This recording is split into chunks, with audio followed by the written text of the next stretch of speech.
Hey guys, welcome back to the channel. And because I'm not a one-trick pony, I like to do something different time to time, and this is one of those times. In fact, I'm going to discuss something today that I was asked about way back in episode 317. Stick around, it's a little bit of a behind-the-scenes look here in the latest GotBot True review.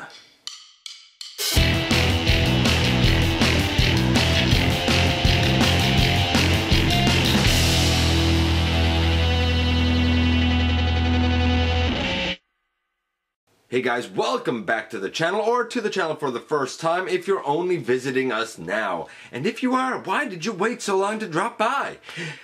As always, please like, comment, share, and of course, so very important now, I'm going to ask you to please subscribe, join the gang, stick around, have your say. Check out Machinery of Man, The Everything Factor, and me everywhere, and we're going to get on to the topic of today. You see, while I do reviews and countdowns here, sometimes I do like to do stop motions. Of course, I have some one-shots and I have some bonus episodes in Season 1 of Universal Collision, and I'm working on Season 2 now. And along the way, sometimes I've done some, we'll say, public service type of videos where I explain how I do certain things, sort of beginner basics. In fact, I looked at how to customize, or at least again, beginner basics in episode 274. Now, you could go into a lot more detail, but I do cover several things there, from cutting plastic to kind of cheaper paint you can use to sort of test your skills, to build up to more expensive and more professional quality things along the way. I also looked at a set of custom arms that I had for Titan's Return Cup, and how to dye plastic in episode 301. Not the easiest of processes. I looked at how to kind of begin with stop motion animation in episode 302. A lot of people would like to be able to build their skills in that, and there's basically 3 levels that you have: beginner, intermediate, and advanced. I would say I'm kind of intermediate at this point. Just a little bit of past beginner. I've learned a lot of stuff, but I still have a lot to learn. But if you want to start and you have a budget, or you want to start and not really have to make an investment, then hopefully that kind of gave you an outline of where you could begin yourself. And then in episode 317, I looked at how to make things fly. Naturally, green screening is the best. And you could also use photo layering, which I talk about there, but that's not the point.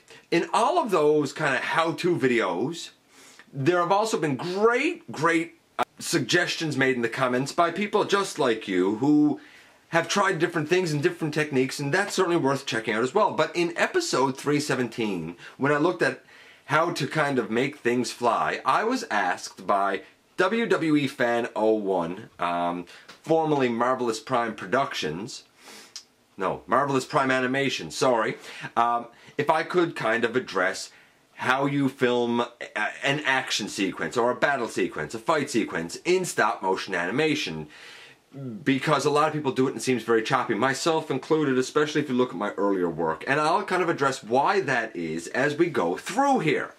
Before I go on, I just want to give a few shout outs to a few new people kind of joining the crowd.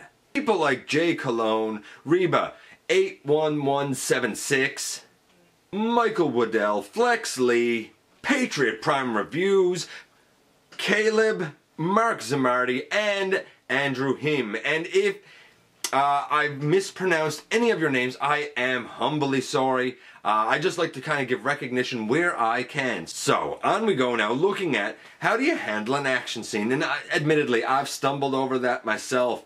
I have some that I'm really proud of how they turned out, and others that I'm just not happy with. And there's definitely a learning curve that goes along with it. And hey, everybody gotta start somewhere. So I tried to think about how exactly could I handle this. And it kind of came to me to look at it in 3 sections. The first is pre-shooting. The second is while you're taking your pictures, while you're filming the scene. And the third is what you do in kind of post-production, because all 3 have a role. So let's look at the pre first. What does that include? What do you need to do before you ever sit down with a camera? Good question. Step number one is going to be have a goal for the action scene that you are looking to make. Whether it's a one-on-one battle, a group scene, whether it's a landslide, whatever the action scene is, you need a goal for it. What are you looking to accomplish? Let's say it's an action scene where it's a kind of a one-on-one battle. Who do you want to win? Who do you want to lose? How do you want them to win? It takes kind of that sort of thinking to give you a blueprint of where you begin and where you end. What characters do you want highlighted in it? How do you want to portray them? These are questions you should ask yourself right away. So, long story short, what are you looking to accomplish by doing this particular scene? Is that all that we have to do in pre-production? No, it's definitely not all that we have to do. You see, once you have a plan, once you have a goal in mind for what you want to accomplish, now you need to look at the figures you're using.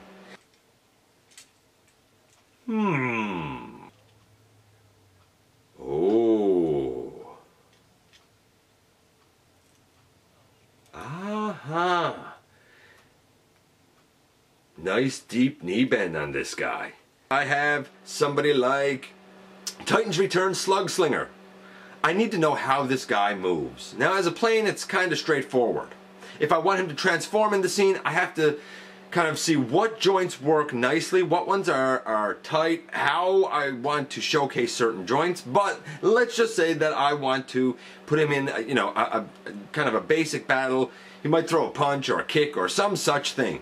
Well, I need to know kind of how he moves to do that. You see, we all know that, let's say it's a punch. There's a certain way that a body moves. You kind of, wind back and the shoulder moves a certain way and then you come forward.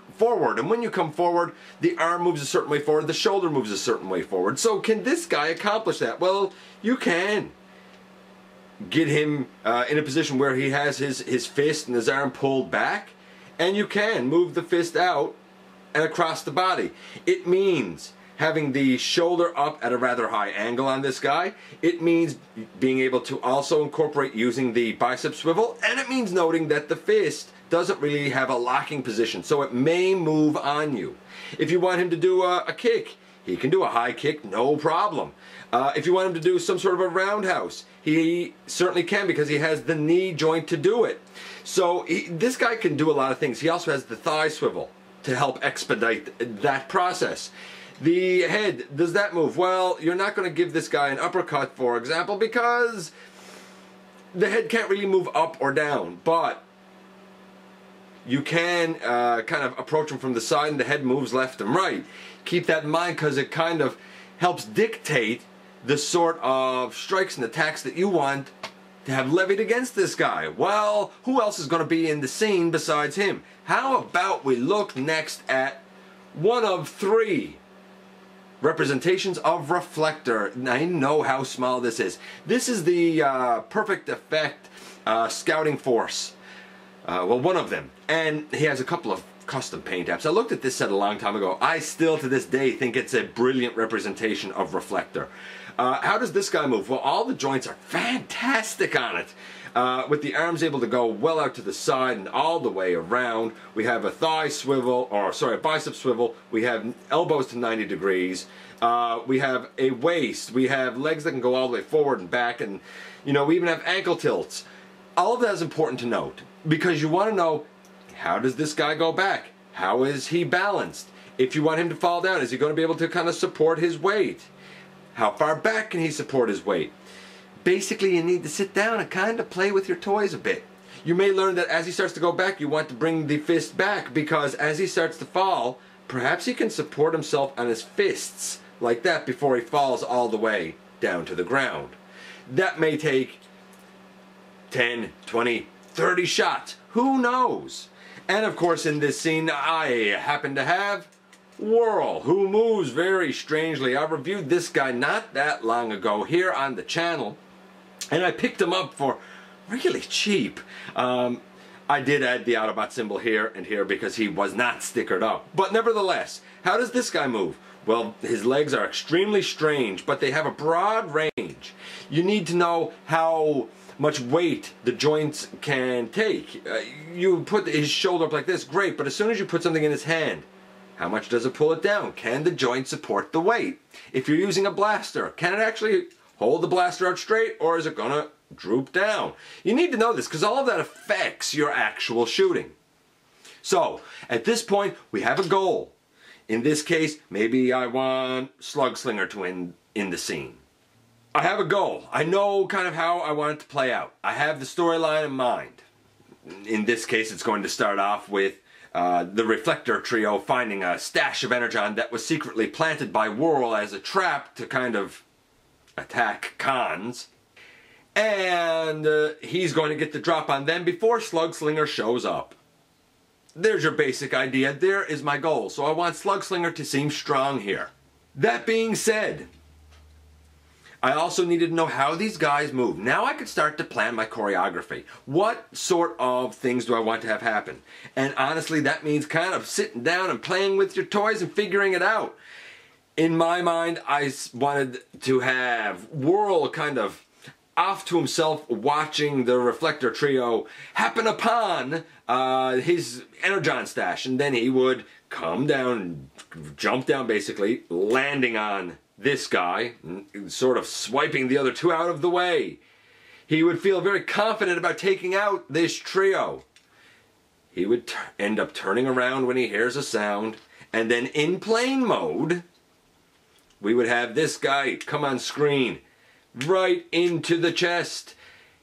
It would push Whirl back onto some rocks, I don't know, boxes, and that's where things would go on from there.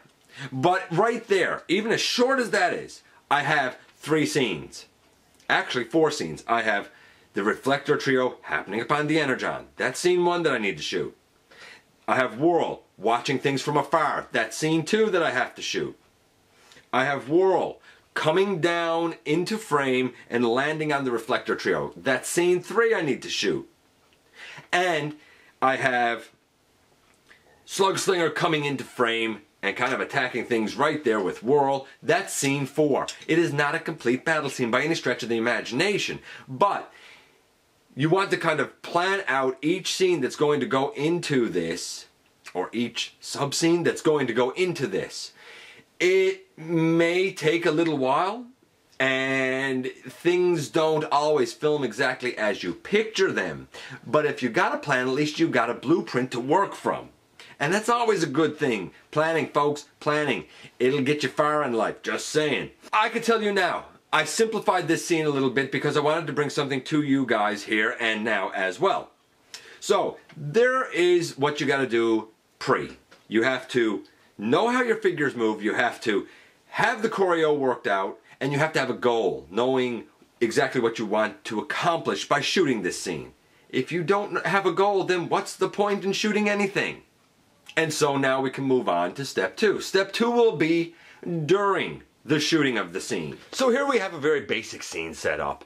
Now, it's not quite complete because I've already actually shot the scene. At this point, there should be a stash of energon around right there. Whatever you use to make your prop for that, hey, go for it. I wanted the lighting to be kind of low here, because we have shadow coming from the mountain range behind and this range right here. Honestly, in this case, I'm just using a blanket and a pillow. Hey, why not? You work with what you have. If you have the time and the resources to kind of mold props, making them out of foam is a great idea. I've seen a lot of how-tos for that from Bobby Skullface, and man, he's made some glorious, gorgeous dioramas. And of course, there are others as well. But right now, I would already be after shooting the scene where these guys approach the energon reserve that was there. Now I want Whirl to come into frame. So, of course, I would have my camera, or most people probably use a mobile device, a phone or a tablet of some sort. Some use cameras, of course, but, you know, just there you go, like on a tripod, of course, to keep it steady. You position that so that you can see all of the figures naturally. you take your first shot, which in this case is going to be these three guys chit-chatting about the energon that they found, I guess.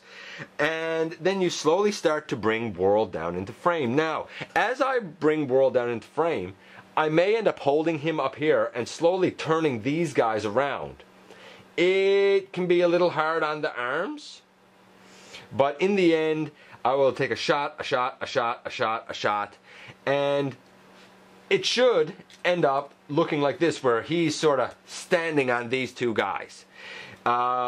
I may not show him actually standing on them, or I may, shoot it up close so that he comes down and kind of stands on this guy, and then I'll do a far back shot that shows him kind of standing on both of them. Naturally, in order for that to work, you need to be able to have the guy balanced. And if I let go of him here now, he's going to fall over because I don't have him properly balanced. So you do need to set up your shots as well. That's one of those things that relates to how the figure moves and what their balance is like. You should try to make the movement seem as natural as possible, or at least as natural as alien robots can be. Now that that's done, I wanted to deal with this third guy back here, and I want him to basically grab that guy. Now I knew that with his kind of claw hand here, Whirl would be able to grab that guy no problem, but lifting him up would be a challenge. Actually, he does bounce, look at that. Lifting him up would be a challenge, and kind of slamming him back down onto this guy over here would be a challenge. Now I shot it in close just so it was easier for me to move this guy, because I was on limited time again. And once I shot him kind of grabbing onto the other reflector team member, I said I need something to secure it. So in my case, I actually used this, a girl's black hair elastic. It was black, it worked well because his claw happens to be black, and it secured the reflector character in there so that I could end up lifting him up and then bringing him down on top of this guy and kind of crashing him down. Then Whirl stands up in victory and kind of makes fun of the three of these guys being down and out like this, hears a noise and turns around. Of course, each minor turn counts as a shot. You can't just have him this way and then your next shot he's here, and your next shot he's here, and your next shot he's here. Because that's not how a person naturally moves. It's not how a bot would naturally move. You would start him here, just move it a little bit, move it a little bit more, move it a little bit more, and so on and so forth. You're probably going to make the arms sort of swing as well. You may have the head turn in the direction of where he's turning to, because usually people look to, the noise or something that captures their attention. He will stand up here, and I would leave it now. I'd say, okay, there's a scene shot. I shot the guys approaching the energon as one separate scene. Then I shot him descending down onto them as a second scene. Then I started my third scene with him standing on the two that he had dropped down on. And during that same scene, he picked up the third guy and slammed him down over here. All of that I could have shot at 3 different times.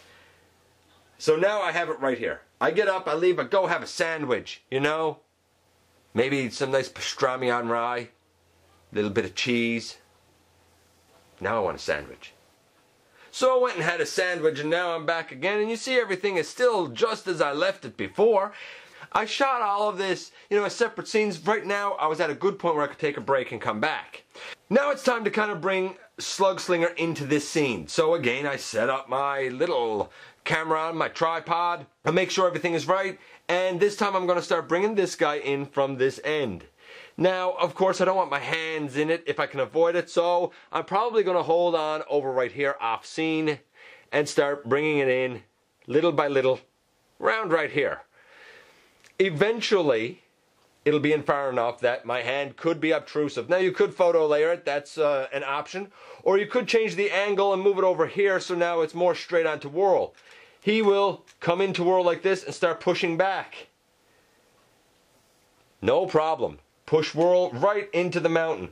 At this point, I know that he's out straight and he's pushing on Whirl. I need to change this. So in the next scene, I'm probably going to have him trying to push Whirl up. That way I can straighten him up down here. Why would I want to do that? So that I can kind of lay him down here and position Whirl to be holding on to the two nose cone sections. As such, Whirl can push him back. He can fall back out of scene, and then I can change my scene again to have him, I don't know, transform and roll and then slide back.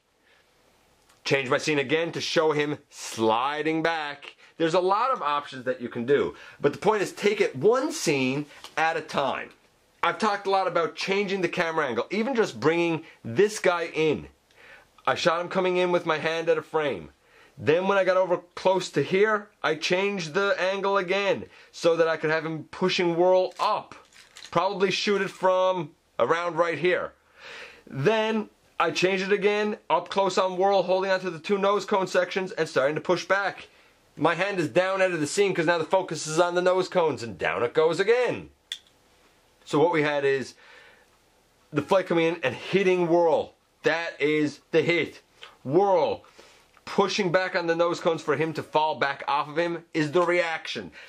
I planned each one separately. I had to plan as well how to accomplish things. I didn't want my hands in the frame.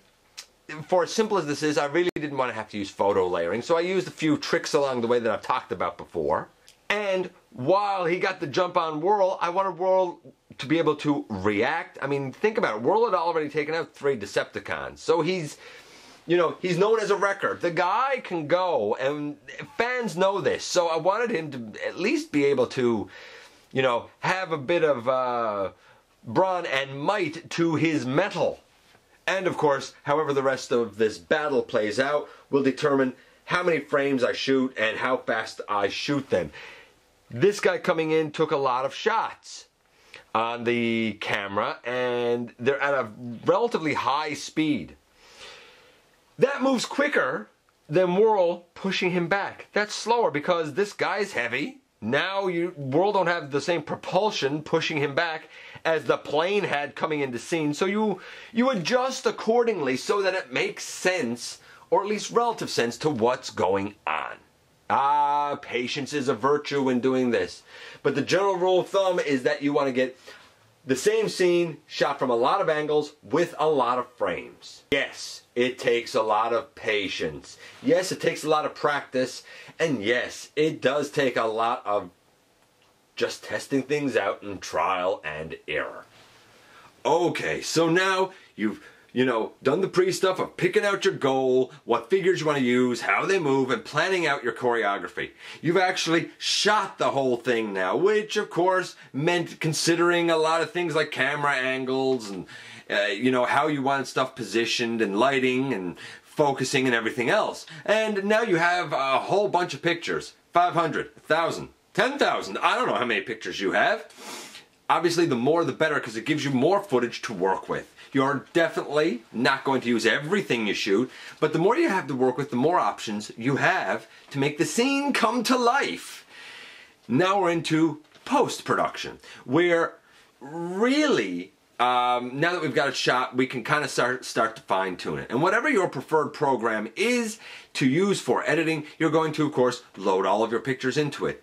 All of them most likely are going to be set up at some standard frame rate. You're going to alter those speeds.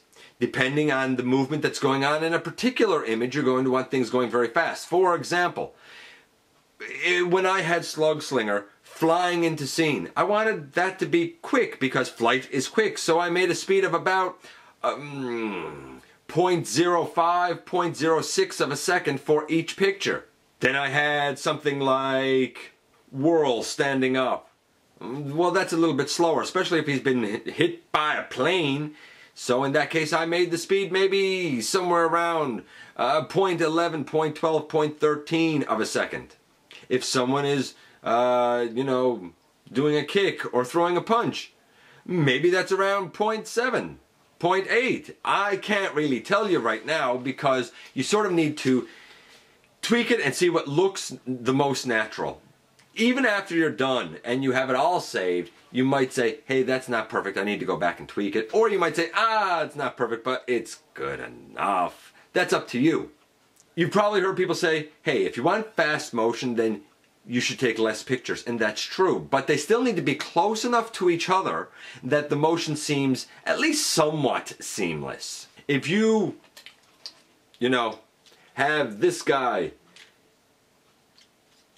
drawing back here to throw, a left, right hook, right jab? I don't know boxing terms. But if you have him wound up here and you take a picture and then in your next one, his arm is all the way out like this. Okay, that's too much movement in between frames. You just had his arm all the way back. You can't have it all the way out.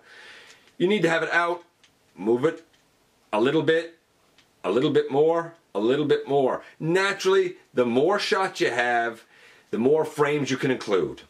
The general rule of thumb is make the movement somewhere between 1 millimeter to 1 centimeter and no more. But again, that depends on what it is that you're looking to do, what it is you're looking to accomplish.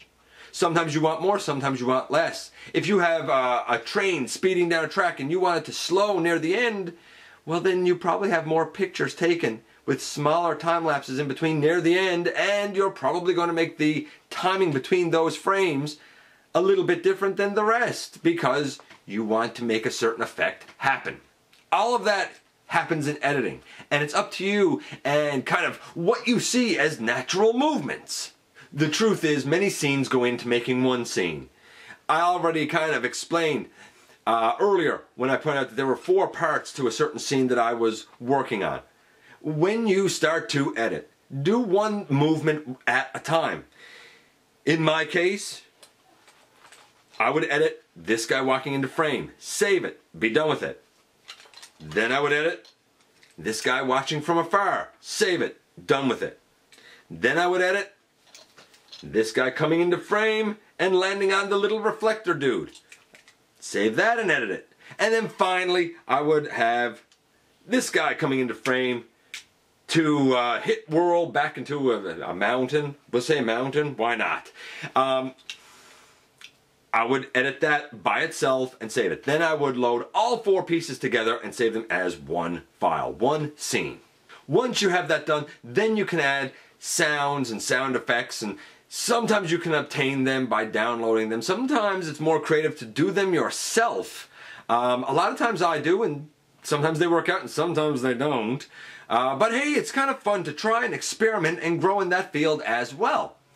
You will load something into your film, and you're probably going to say, hey, that's not right, that doesn't belong there. Fine, move it to where it belongs. Usually you can drag and drop these things. You may even find that you need to change the start time of the audio you added, or the end time, or both. Sometimes you want to make it louder, or you want to make it softer. I find a lot of times people will record voices. They'll put it on, and then they'll overlay music, but they haven't adjusted the volume of the music, and it's a little bit too loud compared to the volume of the voices. That's something that you want to test beforehand. In an action scene, if you have, again, using these guys, if you have Slug Slinger, hit whirl. Well, of course, whirl's head will swivel to the side, indicating he's been hit, but there's also a metallic clank that should probably be heard at this point of connection. You should have that recorded and added because it does kind of add to the realism of it. Once you have all of that done and saved as one file, play it back. See if you like what you have. If not, go back in to the raw file, the raw data, and tweak things a little bit more. Save it again and play it back again. Or you might say, no, that's good enough, and you might just be happy with it. Me, myself, I mentioned earlier how I'm happy with some scenes I've done and not happy with others. And that's very true. At times, I've been under severe time crunches to kind of stay on a schedule. And I've shot something and I've edited it the best that I can, and I kind of have to run with it. Again, I have learned that I need to kind of budget my time a bit better. That's the other thing you need. Time to do all of this. Once you start shooting a scene, try and at least shoot a part of it, beginning to end. That way you have similar lighting and similar situations and a similar mindset, instead of going back later halfway through a scene. That can be challenging, and I've done that too. Again, you learn by trial and error. I'd like to say that there is kind of a magic fix to this, but there's not. You just have to try stuff, and that's why some of my scenes are better than others. Early ones are particularly bad when I had a shaky camera and moved things a little bit too much and didn't really know a whole lot about changing the timing of frames. Things improved as we went on, but I've still had scenes that I look at and say, it's a little too slow or it's a little too fast. I've even had times with the audio where I didn't quite edit it the way I do now, and certain voices are a little too slow or a little too fast. You grow, you learn, and those of you who have stuck with me from the very beginning have seen my progression in this art form from my humble starts. And that was part of the goal of it, not just to entertain, not just to give a story that I hope is compelling to a lot of people, but so you can see new things tried, new techniques tried from somebody who is, not trained in this stuff. I'm just a fan with a passion, just like you. And if I can do it, I firmly believe you can as well.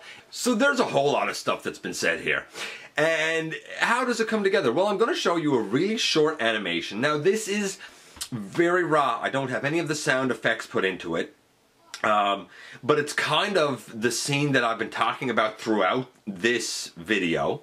It's going to be part of a bonus episode coming up for Universal Collision that I'm working on that I will bring to you guys soon. I'm still steadily working on Season 2. Hopefully, I can make it, bigger and better than what Season 1 was.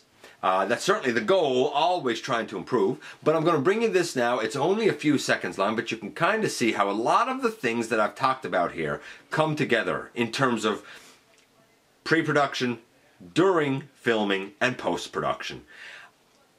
As brief as this scene is, every aspect that I've touched on here went into kind of bringing this one together. Is it perfect? No. Are there things I still need to tweak with it? Of course. As I said, one of the things I don't have is any sound. Some of the frame rate things I want to change and alter, but it will give you a basic idea of kind of how all of these elements come together to sort of bring the little plastic figures that we know and love to life.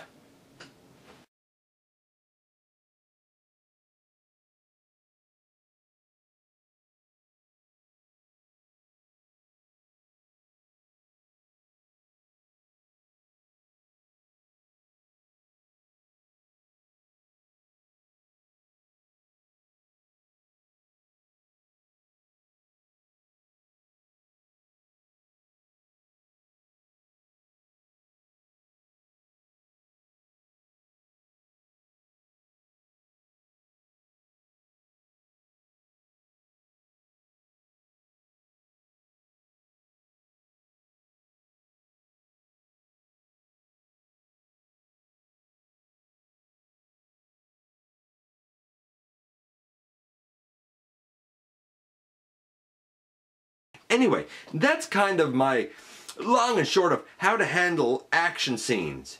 They're a little tricky, they take patience, they take planning, and some of them you're going to like and some of them you won't. Those that are more novice than me will probably be able to gain something from it. Those that are at about my level, you probably understand everything I'm saying and think to yourself, yeah, that's about right. And those that are more advanced, I obviously applaud you. And truth is, I look to you guys a lot of times for inspiration to improve what I do as well. Believe it or not, you don't just entertain, but you inform as well. And that is never a bad thing because it makes all of our ideas just a little bit more richer. Anyway, thanks for sticking around. I hope that I've given you a little bit of behind the scenes here about how I think and how I try and put stuff together. Let me know your comments. Let me know your thoughts and the things that you've tried as well. Let me know if what I've suggested here has helped you in your planning for your own storytelling. As always, I'm going to say please hit that subscribe button. Show me a bit of love and support. It is always appreciated. Thanks for giving me some of your very valuable time. I do know how much it means to you, and I very much look forward to the next time that you and I get together to have another visit right here inside the videos.